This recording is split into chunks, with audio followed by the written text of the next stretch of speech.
across the street from Home Depot off of Shady Grove Road, which is Choke Cherry, where many of you have probably gone for training. I am Lisa Fuller, and that's my email address. And this is going to be put into your T-shirt, so you don't have to write anything down. And you are? Matt McGolder. Also an instructional technology specialist. We are instructional technology specialists, and Jenny Trombatore, our third support person, is actually training the IT-83 course right now. So we will be here Monday morning bright and early, literally 7:30. If anybody an early person, we'll be on your doorstep. 7:30. Matt and I especially, we're early people. And helping you out, doing whatever we need to do to make this work for you. Okay, so this will be in your T-shirt, but you can see that, well, Matt does have a minute over the show. I'm the only Lisa Fuller. Matt's mom is in the county, but it's just the two of them, and you can find us pretty easily. So we just want to tell you about what we're going to do for you, hopefully ease your minds, the next Monday morning starting fresh, and then how that's going to change over to where we support your teams by grade level. Because we have a wealth of information that we've been collecting along the way in all the schools. This is our 8th school, we think, since spring break. And even before that, we've been developing a lot of materials to support Curriculum 2.0. So we are in no way experts on this, but we have a lot of stuff. We have classroom management things that we want to show you that you will have in your T-shirt on Monday morning to use, lunch count, things like that. So let's slow this down. Install week, we're going to be emailing you, that's next week, a lot of support links. We are just going to drop by, and if you don't want us in your room, we get the message really fast. You get this look on your face, or somebody will say, "Oh, here, could you take over?" Either extreme. I will teach your class. Matt will teach your class. Seriously. We had a kindergarten teacher do that today, so I need you to come back in 10 minutes and teach my class. Yep. Okay, we're there. So. We will introduce it to them, whatever you want. It would be good to know 5 minutes earlier, just so if there's more than one of you that want us, we will figure it out. Like I'll yell to Matt. Like tomorrow at Woodfield, the paras wanted some support. So like, which one of us could do that? And that's how it works. It's very loose, and we really don't care what you ask us to do. Quick tips, skill building. Wait, lunch with you? Yesterday we got lunch because it was teacher appreciation. And we want to evolve to where we just sit and join your grade level team meetings. 3rd grade over at Woodfield yesterday emailed me what they're doing in math next week. It's week 7, I think, next week. I can't keep up sometimes. And so I have some stuff, work on making some more stuff, and they have ideas. And just like, why everybody recreate the wheel? That's what we want. We want to make this easier for you. You want to add to that? No. Okay. Matt says much less than me. I know there's more under here. Where is it? It's weird. Hold on. Okay, I guess I locked it. The 21st Century Interactive Classroom. We have pre-made flip charts that are on our website that we're going to do. We're going to show it to you right now. Is anybody in the class or has taken the IT-83 class? I know Chip's in it. And we're going to work on getting it here either the week after summer school ends or the following week. So it's this, June 18th or the 24th, and it's going to depend on trainers, maybe. Because Matt lives out this way. So can we buy him?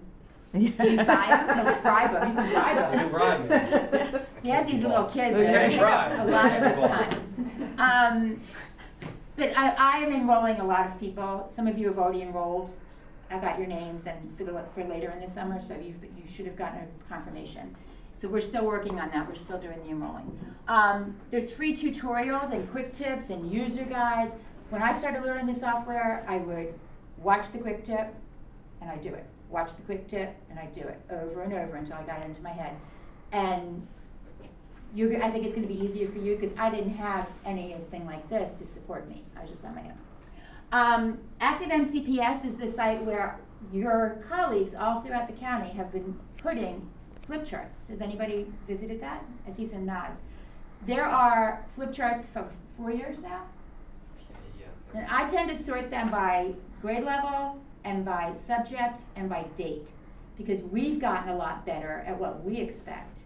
And consequently, when we teach the class, our expectations, our criteria has changed since early on. And as we know, our curriculum has changed. So we're not taking anything down. We don't proofread them. It would be like Sharon made a flip chart for media. She puts it up there.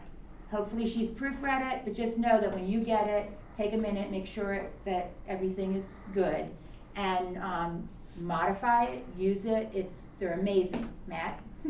We do have directions on how you access the site, and then what's the process for searching for flip charts, how do you download them, so we have a handout on that. So I'm just making a note that we can do that, as well as directions on downloading and installing Inspire at home, or directions for having it for home use if you so desire. So. And you should. He's being nice, you should. This site, it's a choice. It's a choice, everything's a choice. Engaging learners with technology. This is a new site that we've created for this rollout spring extravaganza. I don't even know what to call it. It's just, so we're pretty proud of this, aren't we, Matt? Yes. It has a lot of information on it. I'm not going to go through the whole thing. I'm running off the side here.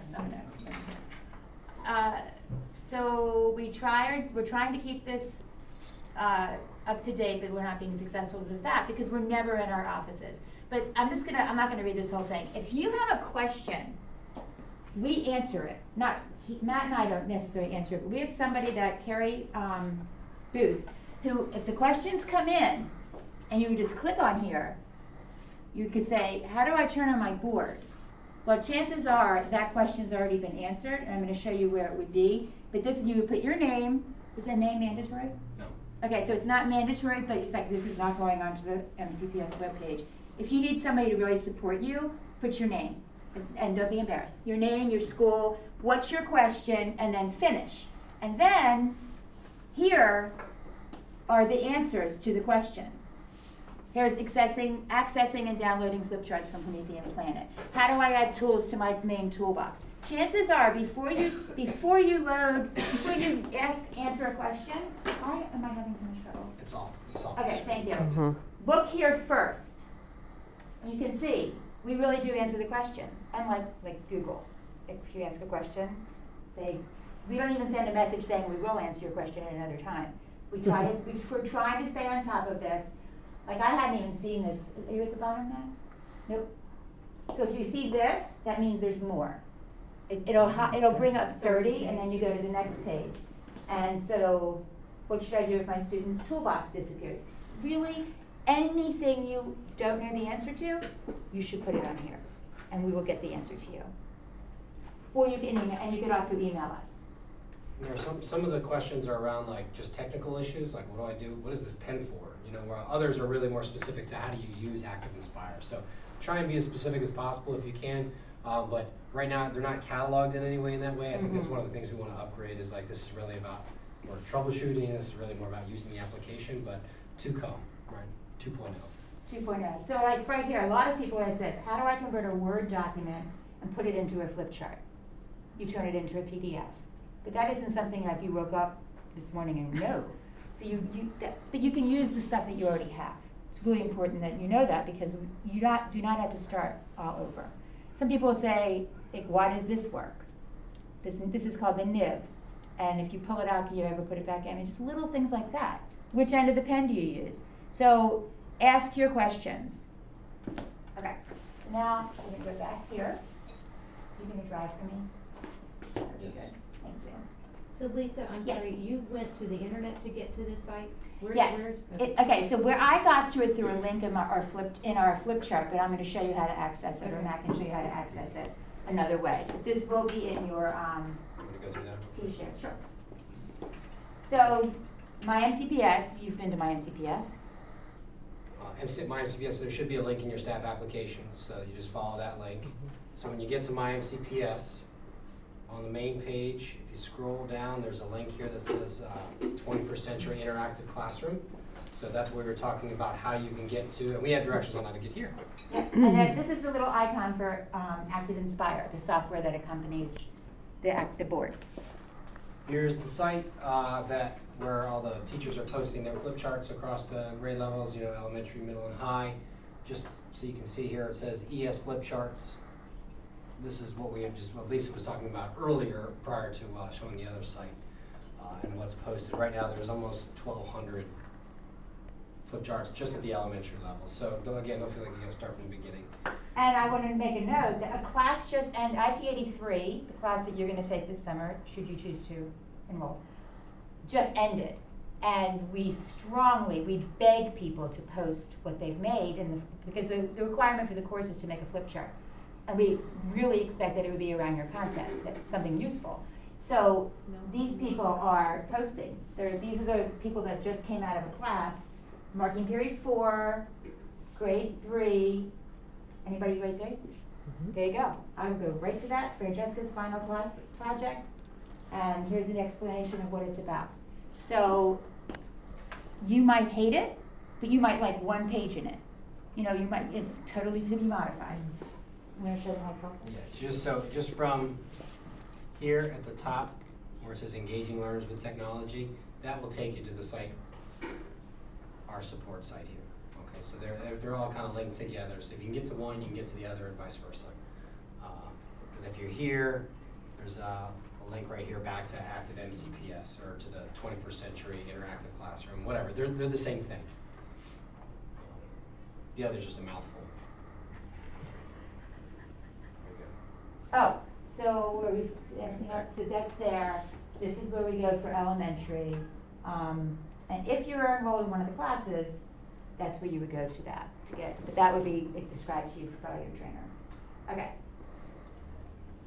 We were going to, maybe Monday morning, I think. We'll make your T-shirt folder. Maybe Sharon, you could do it.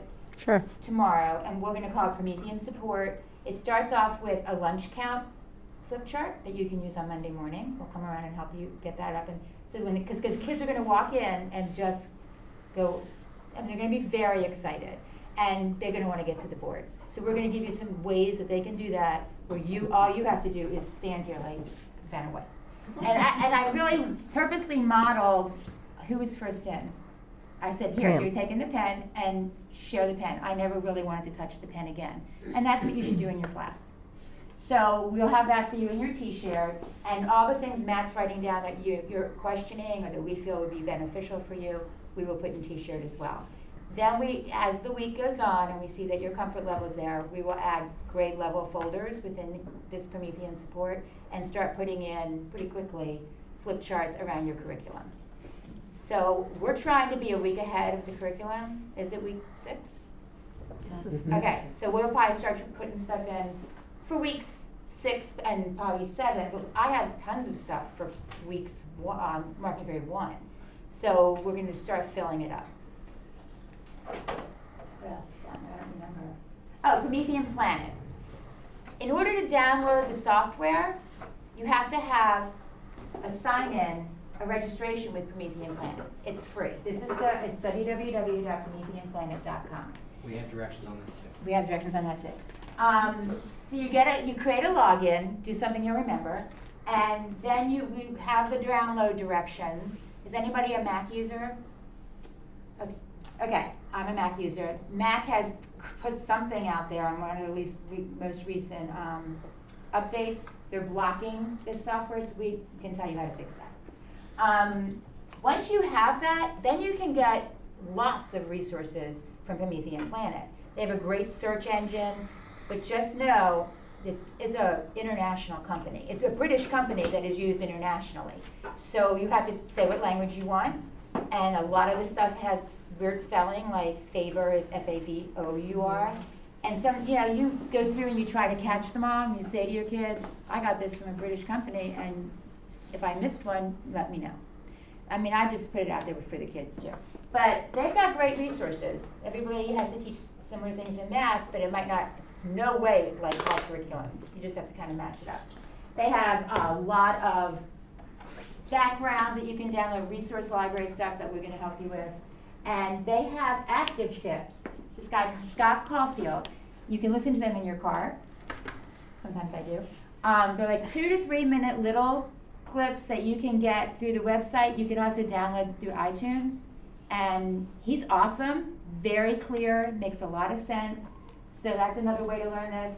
And there are free tutorials and online courses that you can take. You can, I think, do they still give a certificate? Yeah, you can print one. You can print one if you like, if it means maybe you could give it to Doug. You can have them in the room. But they're good, they're really good. If you do all of these things on your own, and this is such perfect timing for you, because you have a month with them, it's gonna whet your appetite, and then you have the summer to just kind of figure out where you wanna go with it. So I've said a lot. Any questions about what our support will look like? I got a question today at Woodfield. So you're here for 2 weeks, because your person is John Allaire, and Yes. he's so jealous that he's not here right now. Yeah. So John's hasn't vanished, but he's being assigned to other schools. So somebody asked me today at Woodfield, so do you just disappear after 2 weeks? My response was, well, once you have us, you never really lose us. It might be more by email, or we can come out here if John's not available. We don't know how this is gonna look in the fall. We don't even know if John will still be your person. We think he will, but there will always be people available to you. This is a really important rollout for us, and we want our audience is you, so we want you to be happy. Next turn. Pass the pen. That's the pen. All right. We'll talk about, I guess, a couple of best practices. First of all, just some of the technical pieces, right? So like how this all works, because we get the question like, can you just stop and just say, what is this? Think of this as just a big monitor, right? So it's just showing whatever's on our computer monitor. And so here it is, so monitor. If I need to interact with my computer, I typically use a mouse. Well, at the board, I don't have a mouse. That's what my pen is. My pen is a mouse. So if I were to minimize this and I decided that I wanted to go to the internet, I can go to the internet. And obviously you have a school menu, it looks a little bit different, but you can move through your computer, whatever's used, just using this. Okay, so that's all this thing is for. There is a second pen. Yep. There it is. The boards that you'll be receiving have what's known as dual user, and we'll get more into that if you or so desire. But it means that two individuals can be using the board at once, whether it's you and a student, two students, any combination. So you've got a teacher pen, which is a little bit larger than the student pen. You can kind of see the slight difference. Okay. So that's why when you get your board, you'll get two pens, and you'll get a remote. And we'll talk. There's a couple features that we'll point out on the remote. So that's why you got two pens.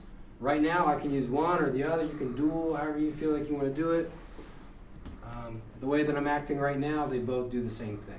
If I were to turn on dual user, which we won't do that right now, then this would control a little student menu and this would control a teacher menu.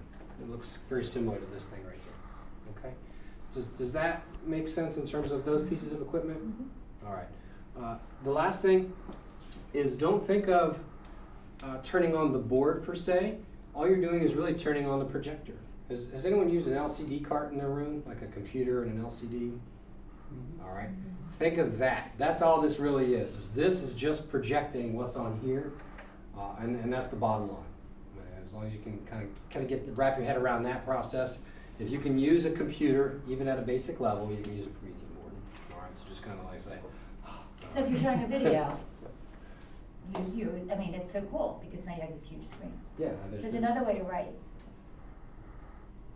Or you just. Well, yes. Okay. The boards you also receive, which I can't do here, are touch enabled. So I'm using a pen to interact with the board.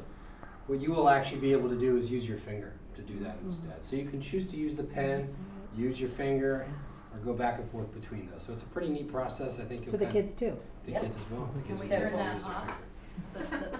So funny you should ask. Yeah, can we You, turn that? you can't turn off touch. If you can turn off the interactivity altogether, which means the pen and your finger, none of them will work. But once it's on, and it's not just because of the board. It actually has to do with the computer itself and something in an operating system. Don't worry about that. The kinders are great with it. Yeah. They're really, the kindergartners own it. It'll be fine. We'll come in and like teach them, and if you want, yeah. They do very well. They do like to touch. Yes, they're very Thank touchy. you. Yes. So, Somebody told, one of the little kindergartners said, well, this is kind of like a giant iPad. Yeah, actually it is. It does. It has similar functionality. So in terms of the technical things, kind of keep that in mind. We'll point these out again on Monday. Is that your remote? There's going to be 3 key buttons. One is power, turning it on and off. So I hit the power button once, you'll get a warning message in the bottom right. That way, in case you bump it. So that's how you turn it on and off. Any extended period of time, turn the projector off. You're going to a special, you're going to lunch and recess, turn the projector off. If kids are just transitioning from one activity to the next, don't turn it off, because there's like about a minute, 2-minute kind of cooling down and turning itself back on. So really save it for the end of the day, or those periods of time where you've got common planning or you've got lunch and recess. Turn the projector off. Just saves the bulb life. 2 others. One is blank. Okay, it's not turning it off, but let me get to one you guys, you 3. See if you can find it on there.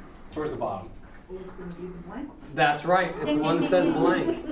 What it will do is it just puts a black sleeve or a cover over the bulb. It didn't actually turn it off.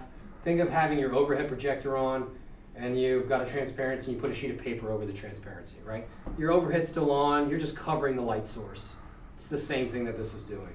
It's great. So code red, code blue, you got to enter in attendance. You can blank the screen, enter in code red, enter attendance information, and then you can hit it again. So you don't feel like you got to shut it down in order to enter that information, especially because this is connected to your teacher computer. Would you mind hitting the blank button? See if it works. There we go. Okay, so that's blank. Last but not least, I'll put it back here. Were you scared? There's one that says freeze. Someone want to grab that? And what would you like? What letter do you want? What you thinking? All right, you can kind of see it. It's going to come off screen right there, but there's a little icon that says freeze. So if Lisa were to change what's showing here on the screen, so right now she changed it to a website, and we've got this still up, right? So I can, students coming in the morning, I've got my morning message or my directions to students, what they need to accomplish. They can see what needs to happen, and yet you can continue either working on your lessons, email, maybe another student needs to do something and it's catching up on some work, even during the course of a lesson, right? It's great, because I could say, Matt, I need you to come over and do a quick assessment for me. The other kids are using what's on the board. Yeah, can you retype that, that paragraph that you were working on, being part of accommodations or whatever, but the rest of the children can still see what the directions are for that. So, recap, 3 key important buttons on the remote. What are they? Power, blank, and freeze. There you go, right? Good. Start And you can chanting. write Can on someone hit it, freeze and one you more can turn it time? on. And you can turn it There on. we go. And so then it would just go back to wherever it was before. So if it was your email, you just want to make sure you might minimize that before you unfreeze. And I guarantee you, I did it yesterday. I froze the board, and then I went to work on it. I'm like, oh my God, something's wrong with the board, because nothing would work. And one of the kids said, it's still frozen, because there's a little word down there that says freeze. I mean, it's going to happen, and the kids will save you every time. Yeah. Other things in terms of the technical, and we'll touch on this, and then I want to wrap it up because I don't want to take too long, because you guys are here voluntarily, so thank you. Appreciate your time. Is that the audio from your computer will now come through your board. So if you listen to music in the morning or anything that you're doing, it will come through here, for better or for worse. If for some reason you need the audio to come through just the computer, students are doing a station on Tumble Books, or kids are doing Kurzweil and they're listening, right? All that will come through here unless you do one important thing. There's a button on the side that you don't typically see, and it's green. That means green is good. Everything's working the way that it should. If you press and hold that in, it becomes red. And don't worry, we'll go back over it again on Monday and help you. What it will do is it will turn off the interactivity, so you can see. It's called standby, and you can see it there. Now, you should disable this, but it's not, of course not, right? Why would it? And what it will do is then send the audio just through here, through the computer, so that children can listen through it through headphones instead of through the board speakers. So if that's something, especially I know for primary grades, that's been a real concern, is that my kids are doing stations at the computer. I don't want the whole class listening to the book that they're listening to. So you can put the board in standby, and then the audio will come through just the computer, not the board. So if that's something that interests you, maybe just write down the word standby or something and just remind us to speak to you about that again on Monday. Okay? Your question. Yeah. So if the headphones are plugged in, sound will still come through there and the headphones? Not through here anymore. If you put it in standby, it will only come through the headphones. If you don't put it in standby but plug in headphones? I believe just through the board. Okay. Okay. And this was a discovery we made because some Yeah. teachers only have this one computer in their room, and everybody was listening. The kids couldn't hear it because they had their headphone on, but everybody else And just a couple of quick things. We just talked about being cognizant of if you're not in use, just turn the projector off. It saves you that headache. What do the bulbs cost again? I have no idea, but it's a lot. I mean, it's expensive. Right now, the county is replacing those. I don't see especially with this rolling out everywhere, that they're going to stop discontinuing that support. But what you don't want to do is leave it on, say, over the weekends and things of that nature. We've had teachers do that, where they have turned their computer off. They forgot to shut this down. They come in the next day and either projector's dead because it's been running all weekend. Think of the idea of like a burnout on a TV. My parents, they left their TV on, I don't know how long, and they burned out a brand new TV like in a month. I'm like, turn it off, turn it off. So try not to do that as the best of your ability. And you can make a job called tech support. This is my big, I think this is a great idea. You're jumping ahead. I'm sorry. Because that's one of the things you put here. Oh, I did? Yes. We'll get there. Sharing the pen. Don't be afraid. Kids won't hurt it. They really can't. They will be touching it. We can talk about how you clean it. Dry erase marker spray, whatever that stuff is. Exo spray. That stuff cleans these. Magic eraser cleans these. And we have more information on that. We'll get to you. But don't be afraid to let them touch it. Do whatever. Right? Get it out now. Get the sillies out and whatever else. They're not going to harm it. And then try and make it accessible. In your classroom, we know that it's kind of a disruption to your classroom, especially at this point in the year. You've got things kind of situated. But maybe it's an opportunity to reconsider how your room is configured. I had a carpet in front of mine that really helped for doing small group stations and things like that, or if I needed to do something with students. And you don't want to position things underneath the board, because if you move it up and down, you hit a shelf or something and throw it off. So best practice would be to try and keep the region below it clear. Maybe create a space in front of it so that you can get to it and have students interact with it. I did see a first grade teacher that had kids sit in a circle, so it made it a lot easier for kids to get up to the board to do things when they were doing something at center time or a circle, and morning message or whatever it is. So, and we want them to come to the board as a small group. This could be one of your stations. That you're working back with a reading group, and there's a group working with manipulatives, and there's a group there. And it's not something they're just going to know how to do, but it's something you certainly want to start showing. We have something to strive for. Yeah, and we have activities that they can do at the board. And I have pictures of them doing it the first day. So we'll show you those. Oh, Go there ahead. it is. I'm not going to steal your thunder. Go for it. Oh, so when I was in the classroom, I taught 3rd, 4th, and 5th. I was all about giving the kids the ownership of their room. Tech support, I asked the same kindergarten group, so what is tech support? Oh, is that like the Geek Squad from Best Buy? Yep, that's it. Somebody in your room is probably your geek. And you might know who that is. It might not be you. But that person, Slated to make 6 figures by the time they're 18. Yeah, that's right. Some teachers call the student to come with her to talk to me about the remote. They want somebody else in the room responsible for that, because like Matt said, it needs to be shut down when you're going to be gone from the room a long time. But you're trying to get 26 kids to lunch. Your tech support can turn it off. It's okay. Find someone, and it's a classroom management strategy because everyone will want to be that person, and it rotates. And it helps with substitutes. Oh my There's gosh. substitutes in the room. You've So got much. a child or a couple of children that can point them, for better or for worse, how turn it on or not turn it on, or don't do this or do that, right? Just make sure they keep them informed. So. And people have asked us, what if you have a sub and you want the sub to use the board? Well, the tech support logs in for them. So your sub plans could be in the S-shared. So if the student logs in, he can access your sub plans. I mean, it's not something, again, it needs to be explained to them, but these are just ways around to make it And we do have a handout that shows kind of a substitute cheat sheet, something you Yeah. can put in your subplan folders so that Right. you can say, all right, here are the steps that you need to take as a substitute to be able to log in, to be able to use, open Inspire and use the pen.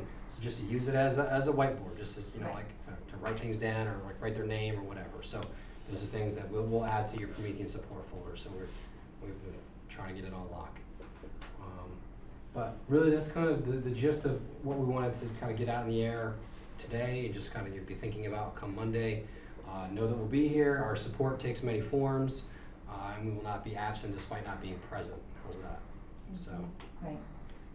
Kids start looking for us. They'll send kids out into the halls. They'll find one of them. and what we'll do is we'll let the main office know where we will be located, whether it's in the media center or in this space or wherever it is, so that you can buzz the office, say, hey, I need someone in my room, and then they can buzz us and we can run down and do whatever. So we'll be very visible and very prevalent. But Looking forward to it. Yeah. Yeah, It's looking exhausting, forward but it's a lot of fun. It's so much fun. Yes. Two things. I know that's a portable one. Is that the same size as the one that's gonna be onto the blackboards? Yes. Mounted onto That them? to me Yes. looks the same size. I asked but- that question when they came, when they were okay. here, and they said yes. Yes. And Same the size. other thing is, when I've taken classes before at other schools that have Promethean boards, I don't know if this is a non-issue anymore, cause you mentioned the sprays, but teachers used to take like sheets and cover them, in case of like, we have after-school groups that come in over the weekends and stuff. Is that not something we need to worry about because of the sprays, if, in case something? That's really a choice. Schools have Okay. decided they bought, was it queen or full size sheets I think to it's cover them king up size for their now. own It's starting off as purposes. a standard. But I don't think you have to do any of that. Okay. No, that could be a school-based decision as to whether you think that's something that's valuable, but, I mean, just. Some schools make a sign that have after-school, people in, or even on the weekend, that they hang near the board that just says absolutely no marker, crayon, anything on this board. Basically, leave it alone. I But, used to pull the plug in my computer. It's like, yeah. can't get it, sorry, I don't know. I don't know why it won't turn on, it's crazy. And what I say to the kids, and this is another tool. You use a ruler, you use a pencil, a crayon, a calculator, and now we have a Promethean board. And it's just another tool in our room. It's really cool. You're gonna be excited, but eventually it's just gonna be part of your day. And it really will. And people say to us, I don't know how I taught without it.